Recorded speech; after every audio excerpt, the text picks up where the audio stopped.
एक पुरुष जितना अधिक किसी स्त्री के बारे में सोचता है वो स्त्री और ज्यादा। आज का टॉपिक हमारा यही रहने वाला है, तो चलिए शुरू करते हैं। इस वीडियो को ध्यान से देखिए और सुनिएगा, क्योंकि आधा अधूरा ज्ञान खतरनाक होता है। इसलिए पूरा ज्ञान लेकर जाइए और अपना प्रेम सफल बनाइए। तो चलो शुरू करते हैं वीडियो को। मनुष्य का मस्तिष्क एक रहस्यमयी संरचना है। ये जितना अधिक किसी चीज पर ध्यान केंद्रित करता है, ये चीज या व्यक्ति उतना ही अधिक प्रभाव डालने लगता है।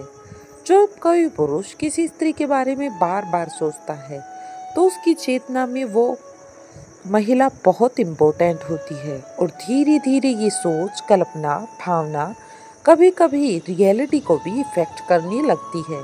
इस वीडियो में हम साइकोलॉजिकल, सोशोलॉजिकल और स्पिरिचुअल अप्रोच से डीपली एनालिसिस करेंगे और साथ ही ये भी समझने की कोशिश करेंगे कि एक पुरुष के लगातार सोचने से वो स्त्री उसके जीवन में किस प्रकार अधिक प्रभावशाली होती है। पहला अध्याय, विचारों की शक्ति। मनुष्य का दिमाग विचारों का निर्माण करता है और ये विचार हमारे भावनात्मक और मानसिक संसार को आकार देते हैं। जब कोई पुरुष किसी स्त्री के बारे में बार बार सोचता है, ये उसकी चेतना में धीरे धीरे एक इम्पोर्टेंट स्थान प्राप्त करता है। आकर्षण का सिद्धांत। मनोवैज्ञानिक रूप से जब हम किसी के बारे में लगातार सोचते हैं, तो हमारा दिमाग हमें उस व्यक्ति की ओर अट्रैक्ट करने लगता है। इसे लॉ ऑफ अट्रैक्शन कहा जाता है। इस सिद्धांत के अनुसार हम जिन विचारों पर ध्यान केंद्रित करते हैं, वे हमारी रियलिटी का हिस्सा बनने लगते हैं। जब एक पुरुष किसी स्त्री के बारे में दिन रात सोचता है, तो उसकी भावनाएं और कल्पनाएं उस स्त्री के प्रति गहरी होने लगती हैं। वह चाहे भी तो उस स्त्री के प्रभाव से बच नहीं सकता। यादों का प्रभाव। अगर वह स्त्री पहले से ही उसकी जिंदगी में थी, तो उसकी यादें बार बार उसके मन में आती हैं। धीरे धीरे वो यादें जो उसके मन में थी, उसे प्रभावशाली बना देती हैं। पुरुष अपने वर्तमान जीवन में भी उसे महसूस करने लगता है, भले ही वो स्त्री उससे दूर हो। लेकिन अगर वो स्त्री कभी उसकी जिंदगी का हिस्सा नहीं थी, फिर भी वह उसे पसंद करता है या आकर्षित होता है, तो उसकी कल्पना में वो स्त्री धीरे धीरे इतनी मेन हो जाती है कि वो वास्तविकता से अधिक इम्पोर्टेंट होने लगती है। दूसरा अध्याय, क्या स्त्री भी पुरुष को अधिक सोचने लगती है? अब प्रश्न उठता है कि यदि एक पुरुष लगातार किसी महिला के बारे में सोच रहा है, तो क्या वो स्त्री भी उसके बारे में अधिक सोचने लगती है? वैसे तो ऊर्जा का आदान प्रदान आध्यात्मिक दृष्टि से विचार ऊर्जा के समान होते हैं। जब कोई व्यक्ति लगातार किसी के बारे में सोचता है, तो वो अपनी ऊर्जा ऐसे व्यक्ति की ओर भेजता है। यदि वह स्त्री संवेदनशील है, तो वह उसी एनर्जी को महसूस कर सकती है और बिना किसी कारण के भी वह उस पुरुष के बारे में सोचने लगती है। इसका एक उदाहरण टेलीपैथी से दिया जा सकता है।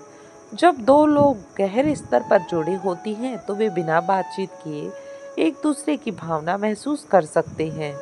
व्यवहारिक पक्ष, अगर कोई पुरुष किसी स्त्री की प्रशंसा करता है, तो उसे महत्व देना है, तो उसकी सोच, शब्द और कार्य उस स्त्री तक पहुंचते हैं और धीरे धीरे वो स्त्री भी उस पुरुष के प्रति अट्रैक्ट होती है। लेकिन यह आवश्यक नहीं कि हर बार ऐसा ही हो।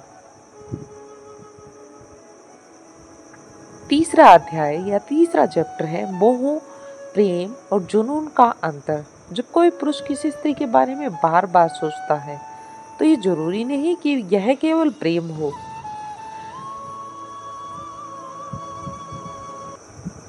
बल्कि यह मोह और आकर्षण या कभी कभी जुनून भी हो सकता है।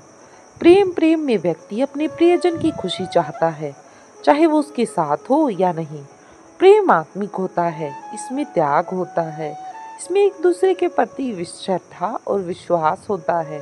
अगर कोई पुरुष किसी स्त्री से सच में प्रेम करता है, तो वह उसके सुख दुख में शामिल होने की कोशिश करता है। मोह में व्यक्ति केवल अपने सुख की चिंता करता है। मोह में हमेशा ही स्वार्थ होता है और ये अधिकतर एक तरफा होता है। यदि पुरुष किसी केवल स्त्री की सुंदरता या गुण विशेष रूप से प्रभावित होकर उसके बारे में सोचता है तो ये हो सकता है। जुनून जुनून में व्यक्ति किसी को पाना चाहता है, चाहे इसके लिए उसे कुछ भी करना पड़े। पेड़ ये खतरनाक हो सकता है क्योंकि इसमें व्यक्ति वास्तविकता को भूलकर केवल अपनी इच्छाओं को पूरा करने में लग जाता है। जुनूनी पुरुष अक्सर किसी स्त्री को लेकर बहुत अधिक सोचने लगते हैं, जिससे उनकी मेंटल कंडीशन भी इफेक्ट होती है। चौथा अध्याय, विचारों का कंट्रोल और बैलेंस। यदि कोई पुरुष किसी स्त्री के बारे में इतना सोचने लगे कि उसका जीवन प्रभावित होने लगे, तो उसे अपने विचारों पर कंट्रोल करना चाहिए और सेल्फ ऑब्जर्वेशन करनी चाहिए। जब कोई व्यक्ति सेल्फ ऑब्जर्वेशन करता है तो वो समझ सकता है कि उसका प्रेम या मात्र मोह अपने जीवन को उद्देश्यपूर्ण बनाना है। जब पुरुष किसी स्त्री के बारे में अधिक सोचने लगे तो उसे अपने जीवन के अन्य क्षेत्रों पर भी ध्यान देना चाहिए। करियर, परिवार, दोस्त और समाज की सेवा में भी ध्यान देना चाहिए। लगातार वह अपने विचारों को संतुलित कर सकता है। सकारात्मक गतिविधियां अपनाना, नई चीजें सीखना, व्यायाम करना, किताबें पढ़ना या फिर यात्रा करना आदि से दिमाग को नई दिशा मिलती है। जब कोई व्यक्ति खास रहता है तो उसका ध्यान स्वाभाविक रूप से बढ़ जाता है। 5वां अध्याय का मंत्र है, क्या स्त्रियां भी ऐसे ही सोचती हैं? स्त्रियों को सोचने का तरीका पुरुषों से थोड़ा अलग है।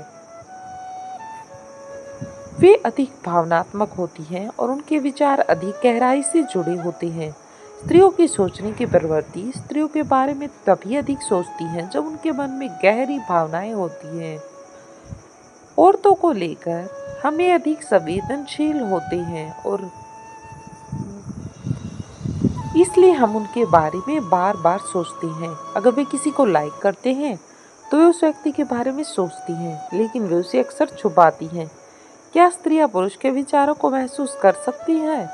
यदि हाँ, तो कई बार स्त्रियां पुरुषों के विचारों को महसूस कर सकती हैं, खासकर अगर वे भी भावनात्मक रूप से जुड़ी हों।